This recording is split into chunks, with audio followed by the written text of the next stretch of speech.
저주를 끊어내는 영적 원리라는 제목으로 오늘 사사기 9장 말씀을 함께 보려고 합니다. 사사기 9장은 기드온의 아들 아비멜렉에 대한 이야기가 나옵니다.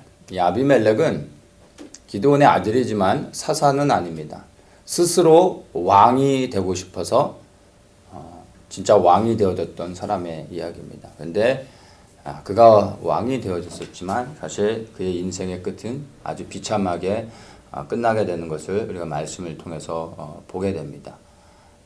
바로 요담의 저주를 받아서 그가 왕이 되어졌지만 오래가지 못하고 비극적으로 인생을 마감하게 되어집니다. 그래서 이 아비멜렉에게 임한 저주가 무엇인지, 왜 그에게 그런 저주가 임해서 그가 비참하게 멸망을 당했는지 그것들을 살펴보고, 또한 이 아비멜렉을 통해서 혹시 우리에게 임한 저주는 없는가, 그런 저주가 있다면 우리는 이 저주를 어떻게 끊어낼 수 있는가, 말씀을 통해서 우리가 함께 보도록 하겠습니다. 먼저 이제 아비멜렉이 세워지는 과정을 좀 봐야 되는데, 8장 후반절에 보면요, 기드온이 미디안을 다 징벌한 다음에 그가 이제 집으로 돌아와서 평안의 삶을 살다가 이제 죽게 됩니다. 근데 8장 30절에 보면 기드온에 대해서 얘기해 주는데, 기드온이 낳은 아들이 70명이라고 말합니다. 8장 30절에 기드온이 아내가 많으므로 몸에서 낳은 아들이 70인이었다 이렇게 말합니다. 그러니까 아들을 70명이라고 말했으니까 여기 이제 딸은 카운트 안 된 거죠. 뭐 아들만 내리 70명을 낳았을 리는 없고, 최소한 그러면 우리가 대략적으로 최소한으로 잡아도 뭐 딸까지 포함해서 앨리스트 100명 이상은 됐을 겁니다. 그러면 뭐 당연히 한 아내가 100명을 낳았을 리는 없고, 최소한 한 아내가 5명씩만 낳았다고 해도 최소한 20명 이상의 부인을 가졌다라는 것을 우리가 이제 볼 수가 있습니다. 이 중동의 이 당시의 시대에 아내를 많이 갖는 것을 우리가 문화적으로 좀 이해를 해야 됩니다. 그래서 이 아내를 많이 가진 자체는 사실 잘못은 아닙니다. 이 당시의 문화는 그 지역적 환경이 사막이 많죠. 여자들이 할 수 있는 일이 극히 제한되고, 그래서 전쟁이 많고 약탈이 많습니다. 그래서 남자들이 싸움을 통해서 많이 죽게 되고, 남편 없는 아내들, 자녀들은 살아갈 길이 없어서 죽음을 당하는 경우들이 많아요. 그래서 그들을 보호하기 위해서 또다시 그 사람들을 아내로 취합니다. 형제가 아내로 취하기도 하고, 그리고 주변의 이웃에서 또 아내로 취하기도 하고, 그러니까 남자의 그늘 밑으로 들어가야지 여자와 자녀들이 살 수 있었기 때문에 그 당시에 일부 다처제는 흔한 거였습니다. 그래서 문화적인 것으로 이해를 해야 됩니다. 그래서 기드온이 70명의 자녀들을 낳았고 많은 아내를 거느렸던 것 자체를 우리가 뭐 나쁘다고 볼 수는 없습니다. 그래서 70명의 아들이 있었는데, 자, 문제는 거기서 끝나지 않고 31절에 세겜에 있는 첩도 아들을 낳았으므로 그 이름을 아비멜렉이라 하였다. 여기서 이제 아비멜렉이 태어납니다. 아비멜렉은 쉽게 얘기하면 정실 부인이 아니라 첩이라고 말하는데, 우리 한국 개념의 첩으로 이해하면 안 되고 여종의 아들로 태어났다라는 것입니다. 그러니까 첩 개념이 아닌 거예요. 자, 여기서는 우리가 조금 문제를 좀 포인트아웃 할 수가 있습니다. 고대시대에 남자를 낳는 것은 너무나 중요한 것이었습니다. 그래서 아내가 남자를 못 낳으면, 아들을 못 낳으면 그 아내가 자기의 여종을 줘서라도 아들을 낳게 합니다. 성경을 통해서도 우리는 그런 이야기를 흔히 보게 되죠. 아들을 반드시 낳아야 됩니다. 그런데 이미 70명의 아들을 낳았습니다. 뭐 더 여종을 통해서 또 다른 아들을 낳을 필요가 없었죠. 그래서 이것은 음란죄라고 분명히 말할 수가 있는 것입니다. 여종을 굳이 취해서 또 다른 자녀를 낳을 필요가 없었던 것입니다. 그래서 이 아비멜렉이 태어난 과정을 보면 사실은 뭐 이 아비멜렉의 그 출생 자체를 우리가 저주라고 말할 수는 없지만 복된 출생은 아니죠. 좀 축복받지 못하는 그런 출생이라고 사실은 말할 수가 있습니다. 자, 근데 불행한 환경 가운데서 태어나서 이 70명의 정실 부인의 아들들과 사실은 좋은 관계를 가질 수는 없었겠죠. 그러니까 그는 70대 1이에요 또. 얼마나 외로웠겠어요. 그리고 그런 상황 가운데서 생존하며 살아가는 게 사실 결코 쉽지는 않았을 것입니다. 자, 이 아비멜렉이 자신의 출생을 선택할 수는 없었지만 안타까운 건 사실이지만 그러나 그가 태어난 것을 자기의 출생을 어떻게 해석할 것인지 그리고 이것을 어떻게 적용하며 살아갈 것인지는 전적으로 아비멜렉의 역할인 것입니다. 그가 불행한 출생은 하였지만 그것으로 인하여 낙심하지 않고 하나님을 의지하며 기도원의 하나님을 의지하고 그분을 신뢰하며 그리고 그분에게 하나님의 뜻을 구하면서 하나님을 믿으며 그 인생을 하나님께 드리며 살았더라면 아비멜렉은 복된 인생의 아름다운 결말을 분명히 맞이했을 것입니다. 근데 그가 불행한 출생을 가지고 낙심하고 절망하면서 그 스스로 그 문제를 해결하려고 했습니다. 그 결과 그가 결국에는 저주를 받고 끝나게 됐다라는 것을 우리가 분명히 볼 수가 있는 것입니다. 우리 인생 가운데도 동일한 것들이 적용되어집니다.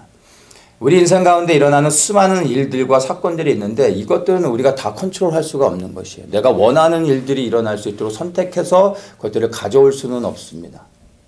그렇게 할 수 있다면 당연히 그렇게 해야 되겠죠. 근데 우리 앞에 일어나는 수많은 사건들은 우리가 원해서 일어나는 것이 아닙니다. 근데 그 사건들을 우리는 어떻게 해석하고 그것을 어떻게 우리가 적용할 것인지 그 일들을 우리가 어떻게 처리할 것인지는 전적으로 우리의 역할이라는 겁니다.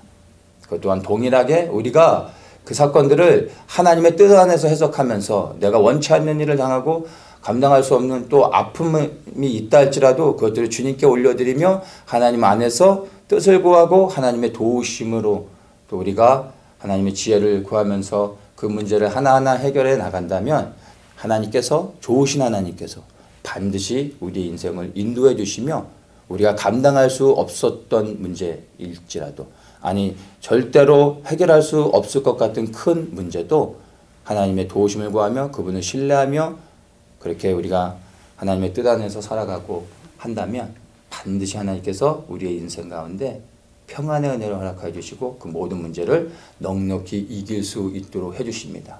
우리를 위해서가 아니라 하나님을 믿는 우리의 믿음을 기억하시며 바로 하나님의 영광을 위해 하나님께서 우리 인생 가운데 개입하시고 불행한 출생이라 할지라도 불행한 인생이라 할지라도 그 결과는 하나님의 아름다운 열매를 맺을 수 있도록 해주신다는 것입니다. 중요한 건 우리가 하나님을 얼마나 믿고 신뢰하며 내 앞에 놓여진 문제를 하나님께 올려드리느냐 하는 것입니다.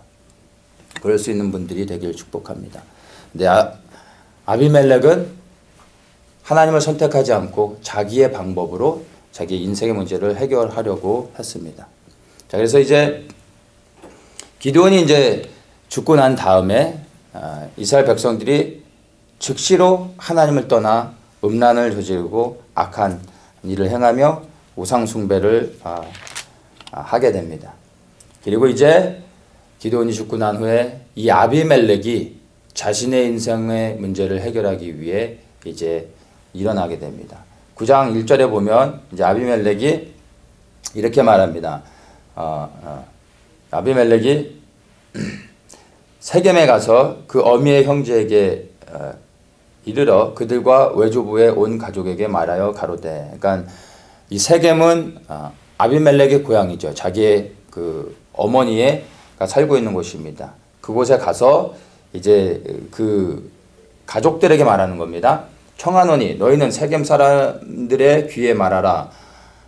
여룻바알의 아들, 여룻바알이 기드온을 말하는 겁니다. 70인이 다 너희를 다스림과 한 사람이 너희를 다스림이 어느 것이 너희에게 나으냐? 또 나는 너희의 골육 지친임을 생각하라. 70명의 왕이 너희를 통치하는 게 좋겠냐? 아니면 한 사람이 통치하는 게 좋겠냐? 근데 이 말은 곧 그 한 사람은 자기를 의미하는 거죠. 내가 왕이 돼야 되지 않겠냐라고 하며 사람들을 선동합니다. 그때 이제 그 세겜에 있는 사람들이 3절에서 그 어미의 형제들이 그를 위하여 이 모든 말을 온 세겜 사람들의 귀에 고하매 그들의 마음이 아비멜렉으로 기울어서 말하기를 그는 우리의 형제라 하고 그를 이제 왕으로 세우기로 결정을 합니다. 사람들이 아비멜렉은 선동하고 사람들은 선동되어져서 이제 아비멜렉을 왕으로 세우게 되는 것을 이제 볼 수가 있습니다. 그리고 나서 그들의 마음을 빼앗고 이제 아비멜렉이 무엇을 하냐면 깡패들을 고용해 가지고 그 깡패들을 데리고 오브라 그 기드온이 집 기드온의 70명의 아들이 살고 있는 곳으로 가서 그 70명의 아들을 모두 다 한 자리에서 몰살을 시켜버립니다. 근데 이때 다행히 70명의 형제들 가운데 마지막 말째 아들 요담이 가까스로 생명을 구하고 도망을 치게 됩니다. 그리고 이제 69명의 자기 형제들을 죽이고 아비멜렉이 그 사람들의 왕이 되어지게 됩니다. 자, 이렇게 해서 왕이 되어지고 나자 살아남은 요담이 이제 그리심산에 올라가서 아비멜렉을 향하여 저주의 말씀을 선포하게 됩니다. 그리심산은 축복의 산입니다. 모세를 통해서 하나님께서 가나안 땅에 들어가고 난 후에 그리심산에 올라 축복을 선포하고 에발산에 올라 저주를 선포하게 했습니다. 그러면 백성들은 다 그 축복과 저주의 말을 들으며 아멘으로 화답하고 그 말씀들을 받는 것이었습니다. 그래서 그리심산은 축복의 상징인 것입니다. 그런데 요담이 축복의 상징인 축복을 선포해야 될 그 산 정상에 올라가 지금 저주를 선포하고 있는 겁니다. 지난 여름에 이제 저희가 이스라엘을 가서 그리심산에 올라갔습니다. 근데 그리심산에 올라가서 그리심산의 축복이 아니라 에발산의 저주를 선포했습니다. 그리심산 정상에서 에발산의 저주를 선포하고 또 함께한 분들이 그것을 아멘으로 화답을 했었습니다. 그리심산 자체에서 그냥 우리가 축복을 한다고 실제 축복을 받는 것은 전혀 아닙니다. 축복을 받을 수 있는 유일한 길은 그리심산에 올라 축복을 하는 것이 아니라 정말 그렇게 해서 축복을 받을 수 있다면 우리가 돈을 내서라도 빚을 내서라도 이스라엘에 가서 그리심산에 올라가서 축복해야 됩니다. 우리를 향해 축복해야 됩니다. 그렇게 해서 정말 축복을 받을 수 있다면 매년 올라가야 되겠죠. 근데 그리심산에 올라가서 축복한다고 축복을 받는 게 아닙니다. 하나님의 축복은요, 그리심산에서 선포해서 되는 것이 아니라 하나님의 말씀에 순종하는 삶을 살 때 하나님의 축복을 받게 되는 것입니다. 그래서 그리심산에서 에발산의 저주를 선포했는데 그것은 저주를 선포한 게 아니라 사실은 에발산의 저주는 그 선포 자체가 저주가 아니라 하나님의 경고의 말씀인 것입니다. 그래서 사실은 저주를 선포한 게 아니라 하나님의 경고를 선포한 것이죠. 그 경고를 듣는 자들, 그 경고를 두려워하며 말씀에 순종하는 자들은 그것이 저주가 되지 않고 복이 되어지는 겁니다. 그래서 그리심산에서 에발산의 저주를 선포하는 것이 의미가 있었던 것입니다. 근데 그 저주의 말씀, 경고의 말씀을 두려워하지 않고 귀담아 듣지 않고 하나님의 말씀에 불순종한다면 에발산의 저주가 실제로 임하게 되는 것입니다. 우리 하나님의 말씀에 온전한 순종을 이루지 않으면 여러분 그 그리심산에 올라 축복을 선포하더라도 우리에게 저주가 임할 수 있다는 것을 여러분 반드시 기억해야 됩니다. 어느 산에 올라가서 선포할 것이냐가 아니라 나의 삶의 현장 가운데서 내가 예수 그리스도께 순종을 이루며 살아가느냐, 바로 이것이 축복과 저주를 갈라놓는 기준이 된다는 것을 우리가 기억해야 되는 것입니다. 요담이 그리심산에 올라 아비멜렉을 향해 저주를 선포했는데 이 그리심산에서 선포한 저주가 아비멜렉에게 임할 수밖에 없었던 이유는 그가 저주했기 때문이 아니라 아비멜렉이 하나님을 떠나 악한 일을 행했기 때문에 그의 행실의 결과로 저주를 받을 수밖에 없었습니다. 자, 이제 그가 올라가서 저주를 선포하기 전에 먼저 나무들의 비유를 먼저 이야기합니다. 8절에 보면 이제 나무들의 비유를 하면서 나무들이 모여가지고 왕을 세우는데 먼저 감람나무에게 갑니다. 너는 우리의 왕이 되라 이렇게 얘기했더니 9절에 감람나무가 대답합니다. 나의 기름은 하나님과 사람을 영화롭게 하나니 내가 어찌 그것을 버리고 가서 나무들 위에 요동하리요. 이렇게 고백하고 거절합니다. 그랬더니 이제 무화과 나무에게 갑니다. 너는 우리의 왕이 되라 했더니 무화과 나무가 나의 단 것 나의 아름다운 실과를 내가 어찌 버리고 가서 나무들 위에 요동하리요. 거절합니다. 이제 포도나무에게 갑니다. 너는 와서 우리의 왕이 되라. 포도나무가 대답합니다. 하나님과 사람을 기쁘게 하는 나의 세수를 내가 어찌 버리고 가서 나무들 위에 요동하리요. 포도나무도 거절합니다. 이제 더 이상 갈 나무가 없습니다. 유일하게 남은 게 가시나무입니다. 그래서 가시나무에게 가서 이제 우리의 왕이 되라 얘기합니다. 그랬더니 가시나무가 너희가 참으로 내게 기름을 부어 너희 왕을 삼겠거든 와서 내 그늘에 피하라. 그리하지 아니하면 불이 가시나무에서 나와서 레바논의 백향목을 사를 것이니라. 그래 내가 너희의 왕이 되주겠다. 내가 아니면 누가 왕이 될 수 있겠냐. 너희들은 다 내게로 와야 된다. 그렇지 않으면 내가 다 불살라 버리겠다 라고 말합니다. 이게 요담이 저주하기 전에 먼저 선포한 이 비유의 말씀입니다. 감람나무, 무화과나무, 포도나무는 이스라엘을 상징하는 의미 있는 나무들인데 먼저 이 감람나무는 정확하게는 올리브 나무입니다. 이 올리브 나무에서는 기름이 나죠. 이 올리브에서 나무에서 나는 기름으로 왕과 제사장에게 기름을 부으며 하나님의 사람을 세우는 겁니다. 이 올리브 나무의 역할은 너무나 중요하죠. 그리고 이 올리브 나무에서 나온 순전한 기름으로 성소에 있는 메노라의 기름을 붓습니다. 그리고 성소 안에 꺼지지 않는 불을 계속 태워야 되는 것입니다. 그것에 하나님의 영광, 하나님의 임재가 있기 때문입니다. 또한 이 올리브 기름으로 병든 자에게 기름을 바르며 치유합니다. 그리고 이것은 또한 식용으로도 사용하고 올리브 열매 자체를 또한 사용할 수도 있습니다. 그래서 이 올리브 나무는 이스라엘에게 있어서 하나님의 영광을 상징하는 가장 중요한 나무이고 또한 이스라엘 지역에서 귀중한 나무입니다. 한 번 심어서 다음에 열매를 맺을 수 있는 게 아니라 최소한 7년을 기다려야 그 다음부터 열매를 맺을 수 있습니다. 그래서 올리브 나무는 굉장히 귀중하게 다룹니다. 이 올리브 나무가 만약에 왕이 되어지면 이 기름을 누가 감당하겠습니까? 누가 공급하겠습니까? 올리브 나무는 자기의 역할이 무엇인지를 알고 그 자리를 지키는 것을 하나님의 뜻이라고 생각하고 그것을 왕이 되는 것을 거절했던 것입니다. 무화과 나무는 이스라엘에서 가장 흔하게 볼 수 있는 나무입니다. 서민들을 위한 나무이고 거기서 나는 무화과 나무의 열매가 가난한 사람들에게 가장 소중한 배고픔을 면할 수 있는 음식이 되어졌습니다. 그래서 이 무화과 나무가 자기의 역할을 버리고 왕이 되어지면 수많은 사람들이 굶주리게 되는 겁니다.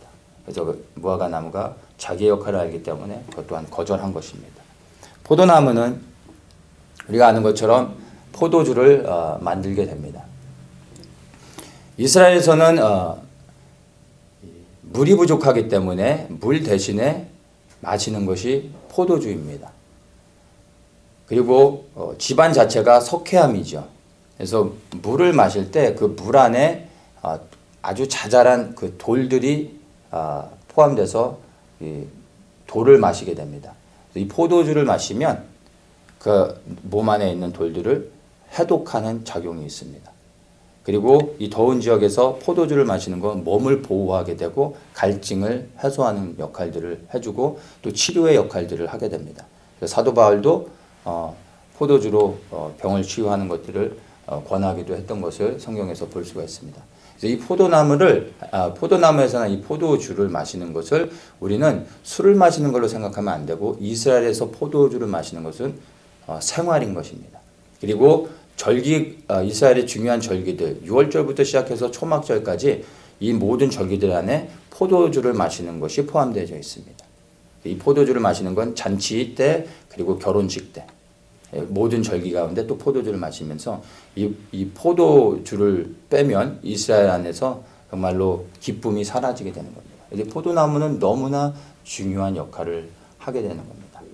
그래서 혹시나 사람들이 가끔 그런 얘기 하는데 예수님도 포도주 마시고 한 잔씩 하셨는데 우리도 술 마셔도 된다고 하는 사람들도 있는데 오늘날 우리 문화 개념 안에서 우리가 포도주를 마시는 것과 전혀 다른 개념입니다. 그 당시에 포도주를 마시는 것은 생명과 같은 것이라는 것을 우리가 기억해야 됩니다. 자, 이렇게 포도나무의 역할이 너무나 중요했기 때문에 자기의 역할을 버리고 왕이 되어지면 그 역할을 누가 대신할 수 있겠습니까? 이 모든 나무들, 감람나무, 무화과나무, 포도나무 이 세 나무는 자기의 역할이 무엇인지를 알았고 하나님이 각자에게 주신 그 기름 부심과 그 역할들이 정말로 너무나 클리어하게 해석되어졌기 때문에 그 자리를 떠나지 않았다는 것입니다. 하나님의 부르심 안에 있는 것이 복되다는 것을 알았죠. 그리고 이 나무들에게 와서 왕이 되달라고 했던 자들이 누구입니까? 하나님이 그들에게 와서 왕이 되어라, 그들의 왕이 되어라 말씀하신 것이 아니라 나무들이 와서 왕이 되게 해달라고 했던 것입니다. 하나님의 뜻이 아니라 사람의 뜻이라는 거예요. 하나님이 세우시면 그러면 그 세우신 자리로 가는 것이 마땅한 것이죠. 내가 보기에 이것이 정말 중요하다 할지라도 하나님이 내게 말씀하시면 그 말씀에 순종하는 것이 마땅한 도리인 것입니다. 그게 믿는 자의 바른 태도이겠죠. 그런데 하나님이 그들에게 왕이 되라고 말씀하신 게 아니라 나무들이 와서 사람들이 요구했던 것입니다. 우리는 누구의 말을 들을 것인지를 생각해야 됩니다. 왕이 되는 자체가 우리에게 영광이 되고 눈에 보기 좋은 것처럼 그래서 그것을 취하는 것이 하나님의 뜻인 것처럼 우리는 해석하길 원하지만 그렇지 않다는 것입니다. 눈에 보기 좋은 것이 하나님의 뜻은 아닙니다. 그래서 이들은 하나님의 부르심 안에 순종했던 것을 볼 수가 있습니다. 여러분의 삶 가운데서도 여러분의 수많은 기회들이 생길 수 있습니다. 근데 그 수많은 선택 가운데서 여러분이 결정하기 전에 나의 부르심이 무엇인지를 먼저 확인해야 됩니다. 그리고 이것이 하나님이 내게 말씀하시는 건지 아니면 하나님과 상관없는 사람들의 소리인지를 분별할 수 있으셔야 됩니다. 이것들이 분별이 되어지면 내가 무엇을 선택하며 내가 서 있어야 될 자리가 어딘지를 알게 되는 것입니다. 당장에 그냥 눈에 보기 좋고 사람들에게 드러나고 인정받는 것이 복된 것이 아니라 모든 사람들이 다 인정해주지 않고 쳐다보지 않아도 하나님이 불러주신 자리에 있는 것이 가장 복된 것입니다. 왜냐하면 우리 모든 사람들은 인생의 마지막 순간에 예수 그리스도의 심판대 앞에 서게 될 것입니다. 그 심판대 앞에서 우리를 심판하셔서 천국에 보내거나 지옥에 보내든 그 선택을 하시는 결정을 하시는 최종 권한은 오직 예수님이 가지고 계십니다. 수많은 사람들이 1000만 명의 사인을 받아서 이 사람은 정말 훌륭한 사람입니다. 천국 갈 수 있습니다. 보내주십시오. 세상에서 수많은 상장을 받고 사람들에게 인정받는 캐리어가 있었다 할지라도 예수 그리스도께서 아니다라고 하면 끝나는 것입니다. 사람들이 내게 무엇이라고 말하고 어떻게 평가하든 여러분 그것은 중요하지 않습니다. 단 한 분 예수 그리스도 그분이 나에게 무엇이라 말씀하고 있는지 나를 어떻게 평가하고 있는지에 대해서 여러분 고민하시고 두려워하시고 그것을 여러분 살펴보아야 되는 것입니다. 오직 그분만이 우리 인생의 마지막을 결정하시는 겁니다. 그래서 사람들의 소리 그리고 사람들의 어떤 대우와 환영 이런 것들에 조금도 마음을 빼앗겨서는 안 된다는 것을 여러분 반드시 기억하셔야 됩니다. 자, 그런데 가시나무는요, 사람들이 왕이 되어달라고 했을 때 주저하지 않고 제가 왕이 되어집니다. 그렇게 왕이 되어지고 난 후에 그가 곧바로 하는 말이 나를 섬기지 않으면 내가 다 불살라 버리겠다라고 말합니다. 여러분 가시나무의 역할이 무엇인지 압니까? 가시나무도 쓸데가 있습니다. 세상에 쓸모없는 것들은 하나도 없어요. 다 존재의 의미가 있습니다. 가시나무가 유일하게 할 수 있는 단 한 가지가 뭐냐면 이스라엘에서의 가시나무는 잘라서 불에 태우는 겁니다. 불을 지필 때 쓰는 겁니다. 이것만큼 잘 타는 나무가 없습니다. 그래서 불을 태울 때 가시나무를 잘라서 태우는 겁니다. 가시나무를 세웠다라는 것은요, 다 태운다는 것이죠. 가시나무가 왕이 되어진다는 것. 스스로 그가 왕이 되길 원했습니다. 그리고 그 사람들이 세우는 것을 자기가 받아들였습니다. 가시나무가 왕이 되면 그뿐만 아니라 그의 백성까지도 다 불에 타서 죽을 수밖에 없는 것입니다. 그런데 안타깝게 아비멜렉이 가시나무가 되어졌습니다. 그리고 아비멜렉뿐만 아니라 그를 왕으로 세운 모든 백성들까지 동일하게 불에 타 죽는 그러한 비극적인 운명을 우리가 이 말씀을 통해서 보게 되는 것입니다. 우리 안에 있는 가시나무들을 반드시 제거해야 됩니다. 각 사람 안에 이런 가시나무들이 있습니다. 이것이 제거되어지지 않고 우리가 주님을 섬기거나 우리의 삶 속에서 무엇을 행할 때 반드시 우리를 찌르고 우리를 해치게 하는 것들이 나타나게 됩니다. 우리뿐만이 아니라 이것이 우리 주변에 있는 많은 다른 사람들에게도 해를 끼칠 수 있음을 기억해야 됩니다. 이 가시나무를 제거할 수 있는 유일한 방법은 다른 것이 아닙니다. 아까도 말씀드린 것처럼 그리스도 안에서 나의 인생을 발견하며 나의 나됨을 내려놓고 주님께서 내 인생의 주인 되셔서 그분이 나를 통치하실 수 있도록 그분을 신뢰하며 내 인생을 드리는 겁니다. 그러면 내 안에 있는 가시나무들이 제거되어지고 내게 주신 하나님의 그 부르심이 무엇인지 발견하게 됩니다. 그리고 그 부르심 안에서 기쁨으로 다른 사람들이 나를 어떻게 평가하든 나의 부르심 자리에서 하나님을 기뻐하며 주님을 섬길 수 있게 되는 것입니다. 자, 이제 그가 나무의 비유를 들어서 이 아비멜렉이 가시나무가 됐음을 말해주는 겁니다. 그리고 나서 이제 16절부터 이야기합니다. 이제 너희가 아비멜렉에서 왕을 삼았으니 너희 행한 것이 과연 진실하고 의로우냐? 이것이 여롯바알과 그 집을 선대함이냐? 이것이 그 행한 대로 그에게 보답함이냐? 이렇게 말하면서 17절에 우리 아버지가 전에 죽음을 무릅쓰고 너희를 위하여 싸워 미디안의 손에서 너희를 건져내었거늘 너희들이 행하는 것이 이게 무엇이냐? 라고 말하면서 그들의 잘못을 지적합니다. 자, 그렇게 쭉 얘기하면서 이제 19절에서부터 그가 아비멜렉을 향하여 저주의 말씀을 선포하는 겁니다. 만일 너희가 오늘날 여롯바알과 그 집을 대접한 것이 진실과 의로움이면 너희들의 행위가 선한 것이라면 너희가 아비멜렉을 인하여 즐길 것이요 아비멜렉도 너희를 인하여 즐기려니와 너희 행위가 선한 것이었다면 너희가 복을 받을 것이다. 아비멜렉도 복이 되고 그를 세운 너희도 복이 될 것이다. 그러나 20절 그렇지 아니하면 아비멜렉에서 불이 나서 세겜 사람들과 밀로 족속을 살릴 것이요 세겜 사람들과 밀로 족속에게서도 불이 나서 아비멜렉을 살릴 것이니라 이렇게 말합니다. 그러나 너희가 행한 것이 선이 아니라 악한 것이었다면 아비멜렉이 너희를 불태울 것이고 또한 너희가 아비멜렉을 태우게 될 것이다. 서로 죽이게 될 것이다. 라고 저주를 선포하고 그가 이제 도망가게 됩니다. 자, 그리고 시간이 지납니다. 3년이라는 시간이 지나 이제 한 사건이 일어나게 됩니다. 22절입니다. 아비멜렉이 이스라엘을 다스린 지 3년에 하나님이 아비멜렉과 세겜 사람들 사이에 악한 신을 보내심에 세겜 사람들이 아비멜렉을 배반하였으니 3년이라는 시간이 지났는데 갑자기 세겜 사람들이 아비멜렉을 배반합니다. 그런데 그들의 마음을 배반케 한 것은 하나님께서 악한 영을 보내셨기 때문입니다. 근데 하나님께서 이 악한 영을 보내셔서 세겜 사람들로 하여금 아비멜렉을 배반케 한 이유는 영적인 원인은 바로 요담의 저주에 있습니다. 그가 저주를 했기 때문에 바로 하나님의 시간에 하나님께서 이제 악한 영들을 보내시고 둘 사이를 갈라놓게 하시고 싸우게 하시는 것을 우리가 볼 수가 있는 것입니다. 자, 이제 세겜 사람들이 죄송합니다. 세겜 사람들이 아비멜렉을 배반해서 이제 그와 싸우게 됩니다.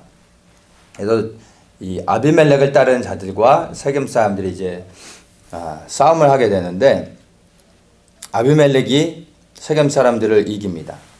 44절에 보면 아비멜렉과 그를 쫓는 때는 앞으로 달려가서 성문 입구에 서고 그 나머지 두 때는 밭에 있는 모든 자에게 달려들어 그들을 죽이니 아비멜렉이 그날 종일토록 그 성을 쳐서 필경은 취하고 거기 있는 백성을 죽이며 그 성을 헐고 소금을 뿌리니라. 세겜성을 완전히 멸망시키는 것을 볼 수 있습니다. 살아남은 사람들이 이제 도망을 갑니다. 세겜 망대의 사람들이 이를 듣고 엘브리 신당의 보장으로 들어갔더니 이 보장은 지하 동굴을 말하는 겁니다. 그들이 이제 살기 위해 지하 동굴로 숨었는데 그것을 본 아비멜렉이 이제 도끼를 가지고 가서 나무를 자릅니다. 그리고 그의 부하들도 같이 나무를 잘라가지고 그 나무를 바로 그 동굴, 지하 동굴에 가져와서 거기서 나무를 태웁니다. 불을 지핍니다. 그래서 그 동굴 안에 있었던 1000명의 사람들이 불에 타서 죽고 연기에 질식해서 모든 사람이 다 죽음을 당하게 되는 비극적인 사건을 맞게 됩니다. 말씀 그대로 이루어지게 되죠. 자, 그리고 이제 50절입니다. 아비멜렉이 베데스에 가서 베데스를 대하여 진치고 그것을 취하였더니 성중에 견고한 망대가 있으므로 그 성 백성의 남녀가 모두 그리로 도망하여 들어가서 문을 잠그고 망대의 꼭대기로 올라간지라. 이제 또 다른 사람들이 도망을 가서 성의 망대 위로 올라갑니다. 그리고 문을 걸어 잠그게 됩니다. 그랬더니 이 아비멜렉이 또 이 사람들을 죽이기 위해서 나무를 가져와서 이제 그 망대를 불을 태우려고 합니다. 그래서 가까이 그 문에 와서 불을 태우려고 하는데 그 망대 위에 있던 한 여인이 맷돌을 던집니다. 근데 그 맷돌이 아비멜렉 머리에 떨어져서 그 머리가 깨져서 그 자리에서 죽게 되어집니다. 그리고 모든 전쟁이 끝나고 이스라엘 사람들이 각기 처소로 돌아가게 됩니다. 56절에 이렇게 말합니다. 아비멜렉이 그 형제 70인을 죽여 자기 아비에게 행한 악을 하나님이 이같이 갚으셨고 또 세겜 사람들의 모든 악을 하나님이 그들의 머리에 갚으셨으니 여룻바알의 아들 요담의 저주가 그들에게 응하니라. 이렇게 하면서 요담이 선포했던 저주가 성취되는 것으로 성경이 말씀을 마치면서 끝나게 되어집니다. 요담이 그리심산에 올라서 선포했던 이 저주가 실제로 아비멜렉과 그를 세운 세겜 사람들에게 그대로 이루어지게 된 것을 볼 수가 있습니다. 이 요담의 저주가 정말 문자 그대로 이렇게 성취되어진 데는 이유가 있습니다. 그 이유를 24절에서 말해줍니다. 이는 여룻바알의 아들 70인에게 행한 포악한 일을 갚되 그 형제를 죽여 피 흘린 죄를 아비멜렉과 아비멜렉의 손을 도와서 그 형제를 죽이게 한 세겜 사람들에게로 돌아가게 하심이라. 요담의 저주는 사실은 저주가 아니라 하나님의 공의의 심판이었던 것입니다. 요담이 심심해서 아무 이유 없이 그리심산에 올라 아비멜렉을 그리고 세겜 사람들을 저주한 게 아닙니다. 그에게는 원통함이 있었습니다.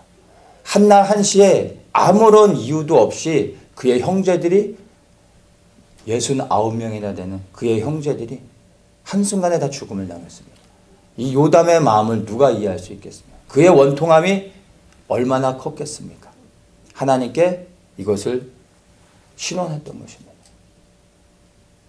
이것은 저주가 아니라 사실은 하나님의 공의를 행하시옵소서 라고 그가 하나님께 호소했던 것입니다. 그리고 하나님은 이 요담의 부르짖는 소리를 들으실 수밖에 없었던 겁니다. 왜냐하면 그게 요구하는 것이 합당하기 때문입니다. 그런데 이것이 그에게는 하나님의 공의를 요청했던 것인데 아비멜렉과 이 세겜 사람들에게 그것이 저주가 되어진 것입니다.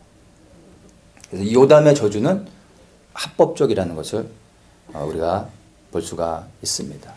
아비멜렉이 죄를 지었고 세겜 사람들은 그 죄에 가담했던 것을 우리가 볼 수 있습니다. 죄를 직접적으로 진 사람들뿐만 아니라 그 죄를 용인하고 함께 그 죄에 참여하는 사람들도 동일한 죄의 결과를 받는다는 것을 우리는 분명히 이해해야 됩니다. 이제 여기서 우리가 저주에 대해서 우리가 분명히 좀 영적인 것들을 이해해야 됩니다. 많은 사람들이 저주를 두려워합니다. 저주를 즐거워하는 사람은 없겠죠. 모든 사람들이 다 이 저주를 두려워하는 겁니다.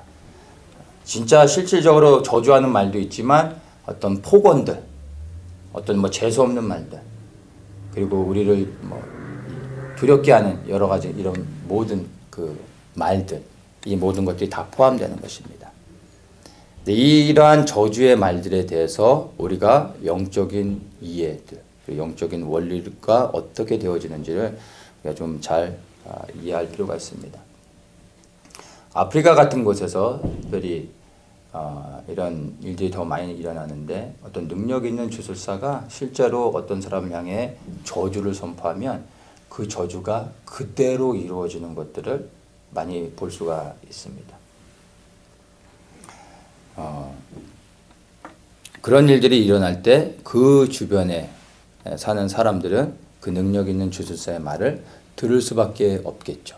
왜냐하면 저주했는데 그 저주가 이루어지는 걸 보니까 그 주술사의 말을 두려워하게 되고, 그러면서 그 말을 듣게 되면서 결국엔 그 주술사에 묶이게 됩니다.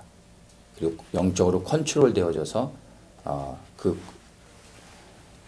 영적인 권위 아래서 살아가게 되죠. 묶여서 살아가게 됩니다.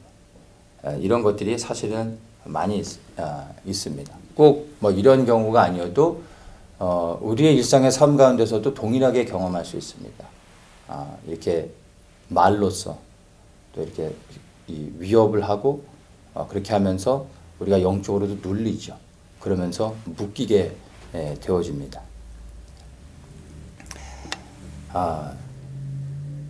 말로써 그냥 저주를 했는데 어떻게 그 저주가 실제로 이루어지느냐라고 우리가 질문할 때 이것이 영적인 원리라고 말할 수밖에 없습니다. 왜냐하면 예수님께서 말씀하시기를 말이 곧 영이요 생명이라고 하셨습니다. 하나님께서 세상을 창조하실 때도 말씀으로 창조하셨습니다. 가라사대 하나님이 말씀하시되 빛이 있으라 했더니 빛이 있었습니다. 그래서 우리는 하나님의 형상으로 지음을 받았기 때문에 타락했지만 여전히 그 형상의 능력들이 우리 안에 있습니다. 그래서 우리가 입으로 선포하는 것들이 말이 곧 능력이 되어집니다. 그래서 우리가 말하는 것이 사람을 살릴 수도 있고 우리의 말하는 것으로 사람을 죽일 수도 있다는 것을 우리가 분명히 알아야 됩니다. 동물들에게는 이러한 권세가 없죠. 하나님의 형상을 지음받은 우리에게는요, 이 말에 권세가 있습니다. 사람마다의 그 차이는 있지만 분명한 이 권세가 있다는 것을 우리가 이해해야 됩니다. 그래서 많은 사람들이 이런 저주를 두려워하는데, 특별히 자 이렇게 겪어보면 목사의 그 저주를 두려워합니다. 실제적으로 어떤 경우에는 목사들이 성도들을 저주합니다. 실제로 저주하기도 하지만 꼭 직접적인 저주의 말은 아니어도 그 말을 들으면 결국에는 저주의 의미가 담겨져 있는 것들을 합니다. 예를 들어서 성도가 여러 가지 이제 사정상 교회를 이제 옮기게 됐는데, 교회를 떠나는데 저주의 말을 하는 거죠. 나가면은 다리가 부러질 거야. 이런 얘기는 아니지만 얘기를 들어보면 저주를 받을 수밖에 없다는 결론으로 해석할 수밖에 없는 이야기들을 또 하기도 합니다. 직접적으로 위협을 주기도 하죠. 근데 대부분의 성도들이 사실은 목사에게 주신 또 말씀의 권위가 있으니까 이런 것들에 대해 묶입니다. 두려워하죠.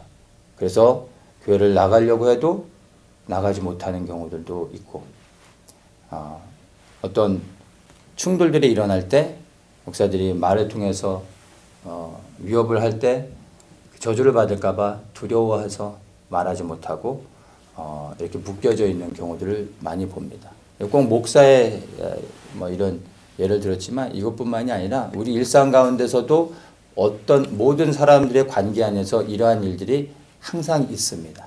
그리고 어떤 사람들은 이것에 묶입니다. 아니 많은 사람들이 사실 이런 것들에 영향을 받고 있는 것을 제가 이제 보게 됩니다.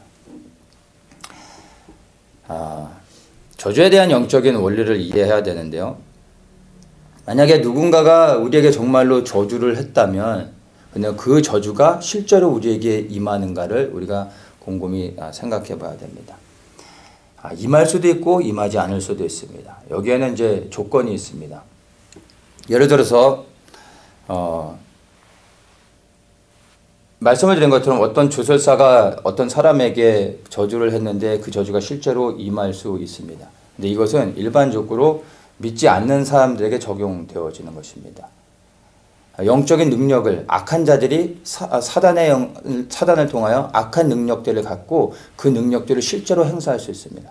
그래서 하나님께 속하지 않는 자, 즉 예수님을 주와 그리스도로 믿지 않는 자들에게 약한 영향력을 행사하고 이런 능력 있는 자들이 저주할 때 실제 그 사람에게 저주가 묶입니다. 일어날 수 있는 일입니다. 그래서 사람 형상을 만들어 놓고 인형 같은 걸 만들어 놓고 그 사람의 어떤 사람의 이름을 쓰고 그거를 주문을 외우면서 그 사람을 저주할 때 실제로 저주가 임해집니다. 영적인 원리입니다. 근데 이것은 믿지 않는 자들에게 적용되어지는 겁니다. 우리가 예수님을 정말로 마음 중심 가운데 주로 그리스도로 믿고 있다면 우리에게는 그러한 저주가 절대로 영향을 미치지 못하게 됩니다. 왜냐하면 우리는 하나님의 자녀이기 때문에 이미 우리는 그런 모든 저주로부터 보호를 받게 되어집니다. 그런데 만약에 우리가 그러한 누군가가 우리가 예수를 믿는 그리스도인들인데 누군가가 우리를 저주하는 이야기를 들었을 때는 그것을 무시하는 것이 아니라 반드시 그 말들을 우리가 취소해야 됩니다. 그것이 또한 영적인 원리입니다. 하나님이 나를 보호하시니까 저런 건 나와 상관이 없어 라고 무시하는 것이 아니라 내가 무언가를 나를 비난하는 말들 판단하거나 또 이렇게 저주하는 내게 좋지 않은 이야기들을 했을 때 그 얘기를 내가 들었다면 그것들을 반드시 예수 그리스도의 이름으로 거부해야 됩니다. 특정한 어떤 영적인 공식은 없습니다. 예수의 이름으로 내가 나에게 한 그 저주의 말들을 내가 거부하노라 라고 말하면 되는 것입니다. 그리고 어린 양 보일 필요도 없는 겁니다. 그런 것들을 들으면 반드시 그것들을 내가 취소시켜야 됩니다. 예수 그리스도의 이름으로 취소하면 됩니다. 뭐 기도를 세게 해야 되고 금식해야 되고 이런 게 아니라 그냥 예수의 이름으로 내가 들은 이 저주의 말은 나와 상관이 없음을 예수의 이름으로 선포하노라. 저주는 떠나갈지어다. 이렇게 그냥 얘기하면 되는 거예요. 그러면 그거 끝나는 겁니다. 그런데 이것을 하지 않고 침묵하면 이것은 영적인 세계에서는 동의하는 것으로 적용되어지고 실제 악한 영이 그 저주가 내가 예수를 믿음에도 불구하고 내게 영향을 미칠 수가 있습니다. 반드시 그것을 털어내야 되는 것입니다. 자, 요담의 저주를 통해서 우리가 조금 더 자세히 보겠습니다.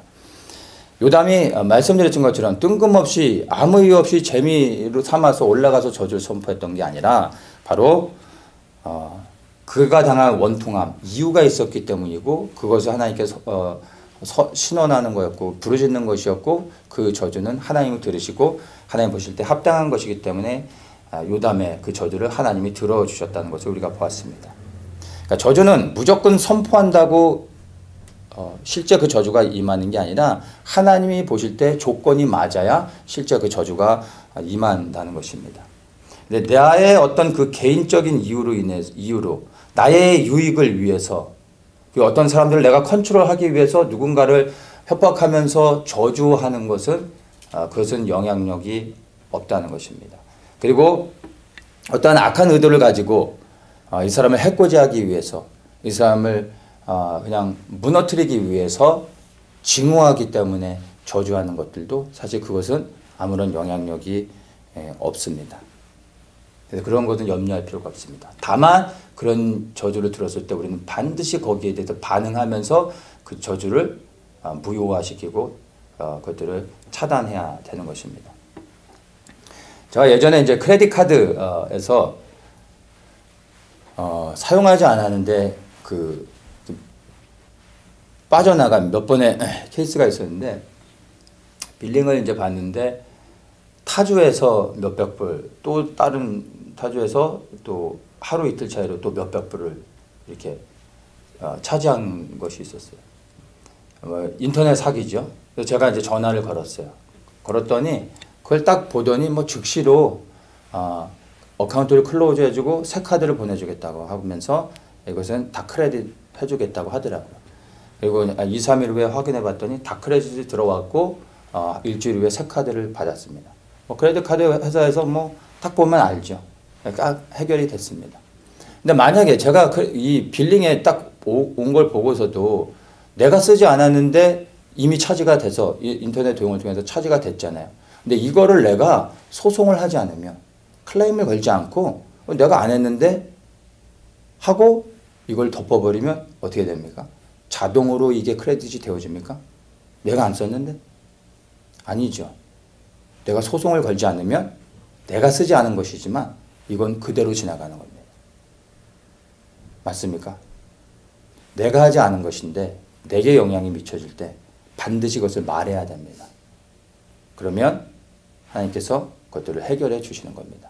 그래서 영적인 원리는 꼭 내가 들은 것이 있으면 그것에 대해서 내가 반응해야 됩니다. 즉시로 반응하고 그것들을 제거해야 되는 것이 너무나 중요합니다.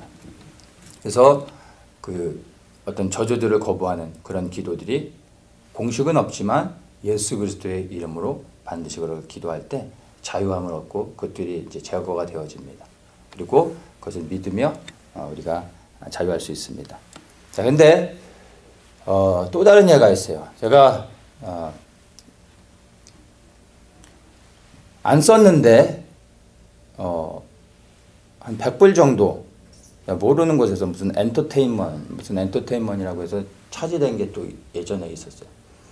전화를 걸었죠. 내가 쓴 게 아니라고 했더니 해결해 주겠대요. 근데 2, 3주 후에 레터가 왔어요. 근데 이거는 너가 쓴 거라 이거는 크레딧을 줄 수 없다. 그 레터가 왔어요. 제가 얼마나 화가 나요? 100불이지만 제가 쓴 게 아닌데 저보고 썼다는 거예요. 전화를 걸었죠. 야, 내 쓴 게 아닌데 왜 내가 썼다고 그러냐. 증거를 내라 했더니 너가 쓴 게 맞대요. 야, 이 엔터테인먼이 뭐냐? 무슨 엔터테인먼에서 내가 100불 썼냐 했더니 자기네도 모른다는 거야. 너도 모르면서 어떻게 나한테 이거 내가 썼다고 주장하냐. 그래서 막 악유를 하는데 이건 제가 썼다는 거예요. 해결해 줄 수 없다는 거예요. 막 저 이제 화가 나가지고 막 소리를 높였어요. 저한테 그 사람이 경험이 많은 사람인 것 같아요. 혹시 너 극장 가지 않았냐고 그러는 거예요. 그러니 그 얘기를 딱 듣는 순간 한 달 전에 제가 인터넷으로 그 이제 티켓을 예매해가지고 극장을 간 적이 있었어요. 가족들 이렇게 사람들이랑. 그게 딱 생각나는 거예요. 그래서 날짜를 계산해봤더니 맞아요. 그거였던 거예요. 근데 무비디러라고 써있으면 제가 이걸 레코나이즈를 했을 텐데 이게 무슨 엔터테인먼이라고 하니까 무슨 제가 엔터테인먼을 하러 다니는 것도 아니고 제가 그거를 한 달이 지났으니까 이제 이해를 못했던 거죠. 그래서 제가 너무 미안해가지고 내가 쓴 게 맞다고 미안하다고 하고 이제 전화를 끊었어요. 크레딧 카드 회사들이 너무나 잘 알죠. 썼는지 안 썼는지 뭐 이게 이 사람의 직업이니까 보면은 아는 거예요. 저는 몰랐는데 제가 주장했지만 사실은 제가 썼던 거죠. 그래서 이제 영적인 원리에도 똑같이 적용이 되어집니다. 내가 죄를 지었으면요. 내가 아무리 예수 그리스도의 이름으로 저주를 끊어내고 그를 차단해도요. 아무런 능력이 없습니다. 예수의 이름의 능력이 없어서가 아니라 내가 죄를 졌기 때문입니다. 그래서 이 저주를 끊어내기 위해서는 먼저 죄의 문제를 해결해야 됩니다. 예수 그리스도의 이름으로 보혈의 피로 이 죄를 씻어내야 되는 거죠. 죄를 고백하고 죄를 회개하고 예수 보혈의 피로 씻어내는 겁니다. 그 다음에 죄의 저주가 끊어질 수 있도록 기도하는 겁니다. 그러면 죄의 저주가 끊어지게 됩니다. 근데 여기서 우리가 분명히 기억해야 되는 게 죄의 저주와 그리고 죄의 열매, 죄의 대가는 구분해서 이해하셔야 됩니다. 우리가 죄를 지면 죄에 대한 대가를 치러야 됩니다. 우리는 예수님이 우리를 대신하여 죽으심으로 우리의 죄를 사해 주셨다고 믿죠. 그 죄의 사함은 이 땅의 죄의 그 열매들을 사해 주신 게 아니라 죄의 대가를 사해 주신 게 아니라 하늘에 묶여 있는 것을 해결해 주신 겁니다. 우리의 죄로 인하여 우리는 하나님 앞에 나아갈 수 있는 길이 막혀져 있는데 예수 그리스도께서 죽으심으로 우리가 하나님 앞에 나아갈 수 있는 길을 열어주신 겁니다.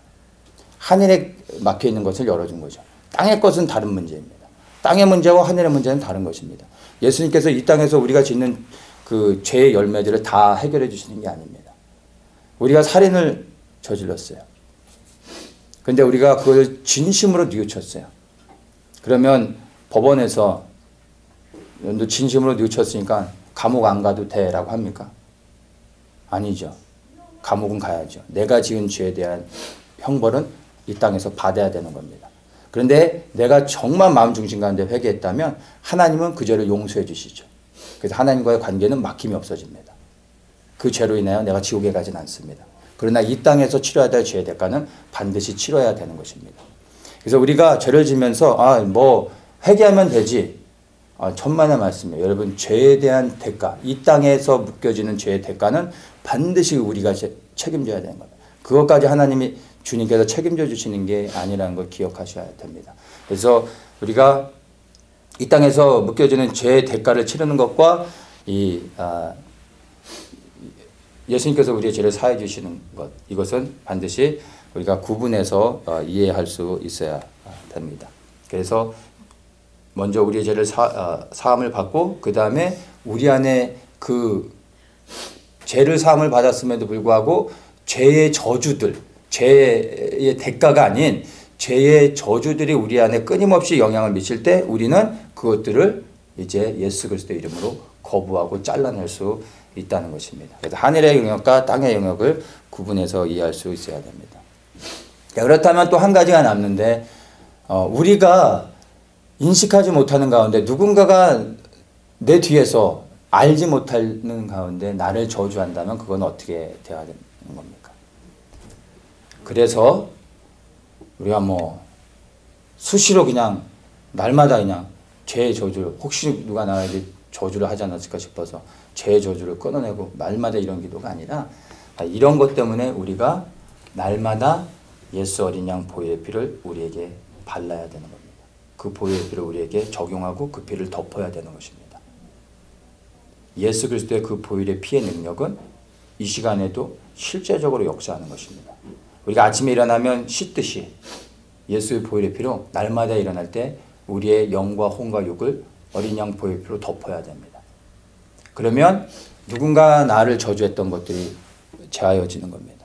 그리고 나도 모르게 부지불식간에 죄를 지었음에도 불구하고 내가 회개하지 못하는 죄들, 어린 양 보혈의 피로 덮을 때 그 죄들을 사해 주시는 것입니다. 그 보혈의 피로 나의 삶의 영역을 보호막을 치는 겁니다. 나뿐만 아니라 나의 가족들, 예수 보혈의 피로 덮는 것입니다. 이것이 부모들이 늘 해야 되는 기도 가운데 하나입니다. 가족들을 위해, 특별히 자녀들을 위해. 그럴 때 이 보혈의 피의 능력이 실제로 우리의 삶 속에 역사하게 되는 것입니다. 이것이 영적인 원리입니다. 그리고 우리가 자유할 수 있게 되어지는 겁니다. 저는 여러분들이 저주가 아닌 축복을 전하는 입술이 되기 원합니다. 마태복음 10장 12절에 이렇게 말합니다. 또 그 집에 들어가면서 평안하기를 빌라.